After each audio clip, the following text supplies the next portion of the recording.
All right, so let's talk real quick about reactions.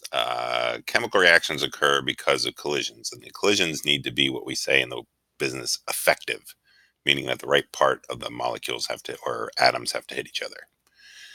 So, if this is happening because of collisions, then it should be clear to you that temperature will affect how often things collide, right? If you increase the temperature, things move around a lot faster. You're going to increase the number of collisions. And if you decrease the temperature, you're going to slow down everything, and therefore the collisions will decrease. Likewise, concentration will have an effect on reactions because if you increase the number of, in this case, the blue and red uh, atoms or molecules per area. So if it's more like a New York City situation, you're going to have more collisions. And if it's more like a rural farmland where you have to go a long time, the concentration is very dilute or very low.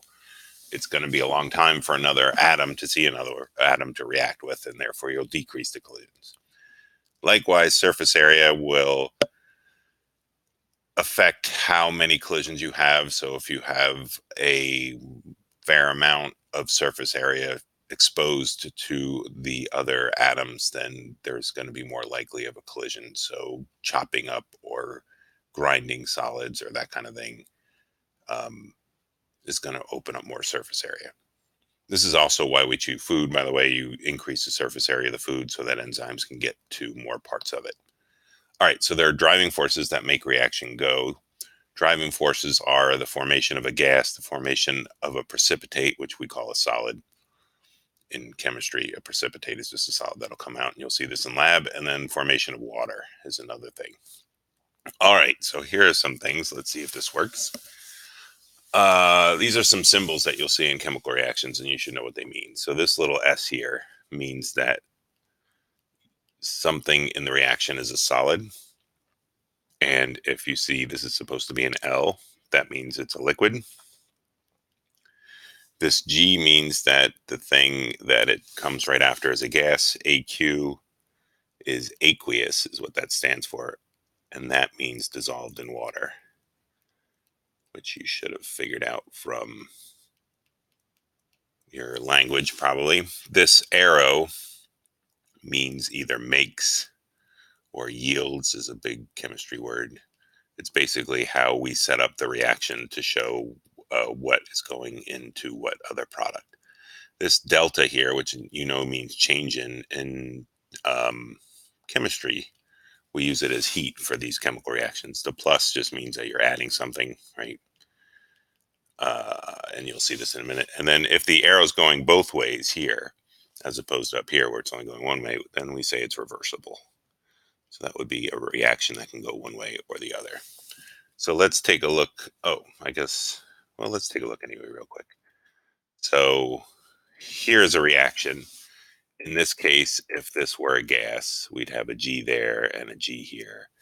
And then this would be a gas, and then water would be liquid in that case. So that's what we're talking about with those things. This arrow means that your reactants are becoming products. All right.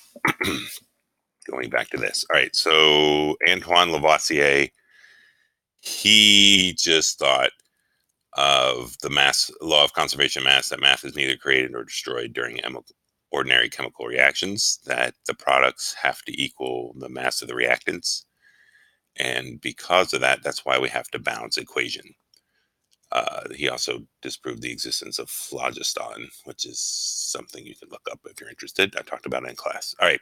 So basically, what he said is if you have a reaction like here between calcium chloride and sodium sulfate, if it weighs 300.23 grams before the reaction and then you react everything and things started happening, the total mass of everything should still be 300.23 grams, especially if you stoppered it so no gas could escape or anything. So when you burn paper or wood, the reason that it loses weight is because of the carbon dioxide that's leaving. It's not some magic phlogiston as they thought back in the day. So we balance equations to satisfy this law of conservation of mass. We have to make sure that the mass is equal on both sides. So we have to know that the number of atoms on both sides are equal. So better than that is, let's discard that for now. Better than that picture is this picture. Nope. How about this picture? Here we go.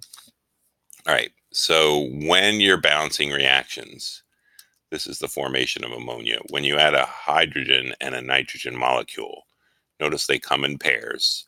And in order to make an NH3, you need, first of all, for these things to collide. And second of all, you need enough atoms on one side as the other. Now, if you look here at this tool is showing us that on this side we have 2 nitrogens, but on this side we only have 1 nitrogen. So we need to at least add another one of these so that there's 2 nitrogens on both sides.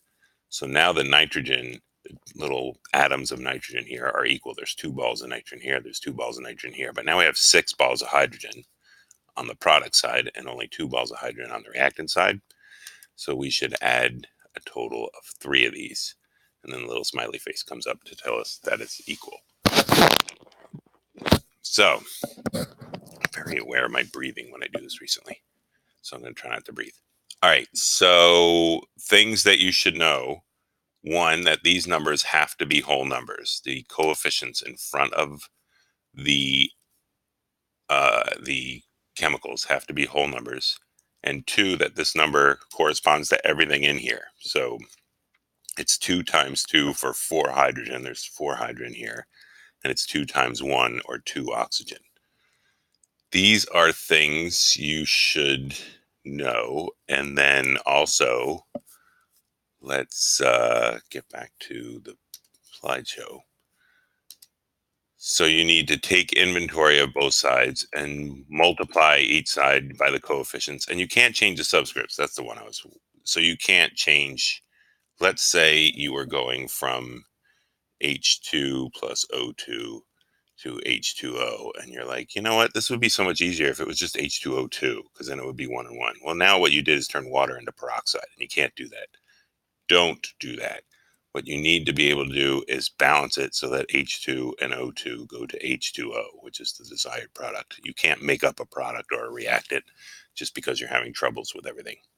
So make sure the coefficients are in the lowest possible ratio. All right, here we go. So doing this, we have at our disposal, we have C, H, and O happening here. On this side, there is 1 carbon, 4 hydrogens, and 2 oxygens. On this side, there is 1 carbon, 3 oxygens, and 2 hydrogens.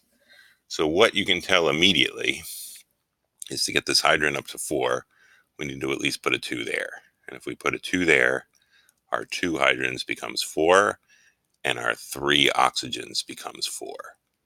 So now we have 1 carbon on both sides, we have 4 hydrogens on both sides, but now we have 4 oxygens on the product side, but only 2 oxygens on the reactant side. So to fix that, we're going to need to put a 2 here, and that 2 is going to distribute to both oxygens. So now instead of having 2 oxygens, we have 4, and we're done. So there you have it, the first balanced reaction.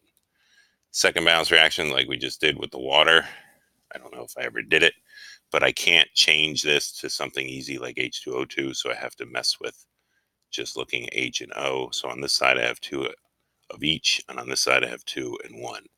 So I at least need to put a 2 here. That's going to change my hydrogen to 4, because 2 times 2 is 4 hydrogens. It's going to change my oxygen to 2. So that's 2 times 1 oxygen.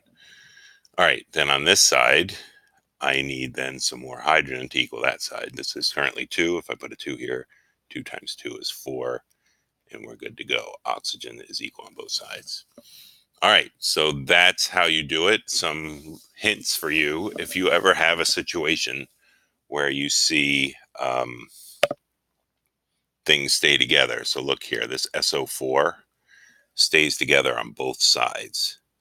So it's easier, and if you look at the other one, hold on a second, let me change the color here. The OH is also staying together on both sides.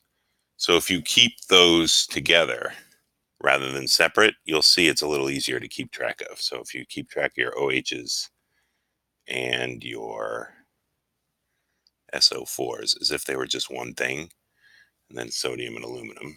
We'll go back to red for sodium and aluminum. All right, so on this side here, there are 2 sodiums. There's 1 SO4. There's 1 aluminum, and there's 3 OHs. And then on this side, there are 3 SO4s, 2 aluminums, 1 sodium, and 1 hydroxide, or 1 OH. So since this OH stays together and this SO4 stays together, it's easier to go through these and just look at them as if they were one entity or one group, one element.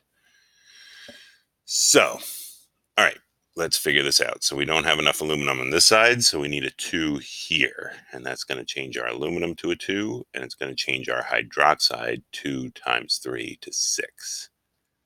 All right, so our aluminums are square, but now our hydroxides are off. All the hydroxides go over here. So we need at least 6 here. That's going to give us 6 hydroxides and also going to give us 6 sodiums. So now our aluminum is square and our hydroxides are square. Our sodiums and our sulfates are off. Our sodium is currently 6 on this side. It's coming from here where there's a 2, so we're going to need a 3. 3 times 2 is 6. That's going to give us 6 sodiums. And then 3 times 1, we now have 3 sulfates. And as you can see, 2 aluminums on each side, 6 sodiums, 3 sulfates, and 6 hydroxides. That worked. All right, the other thing you might get into trouble with is when we do these combustion reactions. Combustions always make carbon dioxide, and carbon dioxide has oxygen in 2 places, even though it only comes from 1 place. So what you'll see here is sometimes you won't be able to get an odd number of oxygens from your reactant side because it comes as pairs, and you will need an odd number on the product side. So let's explore that right now. We are going to take our most complex structure here, the C3H8, and we're going to say there are, let me change the color for this. So C3H8, that means we have CH and O. I like to keep the O red, just so it's clear to you what I'm talking about with the oxygen. All right, so there's 3 C's on this side. They're all going to carbon dioxide, so I at least need 3 here to get 3 C's on that side. There's 8 H's on this side.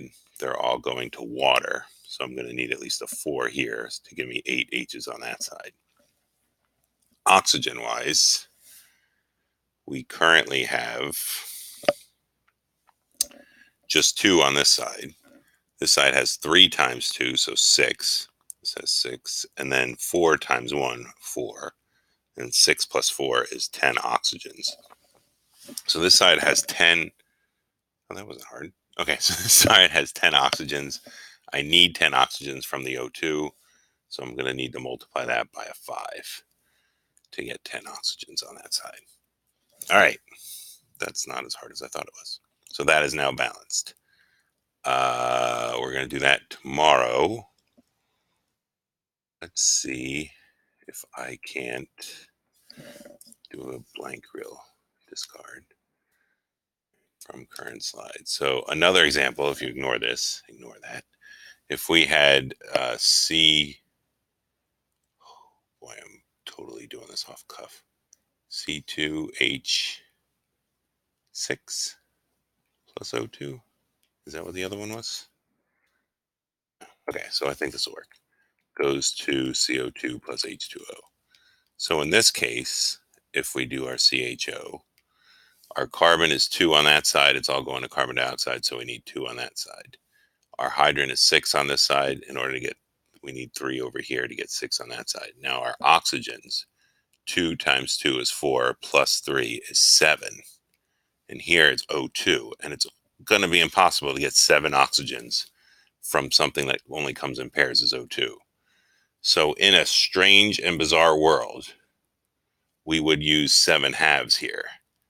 But we can't use 7 halves because I told you and you learned that that's not allowed, especially if you played that FET game. So what we're going to need to do then is to clear off this 2. We're going to multiply everything by 2. We use the 7 halves as sort of a placeholder to figure out how to get 7 oxygens.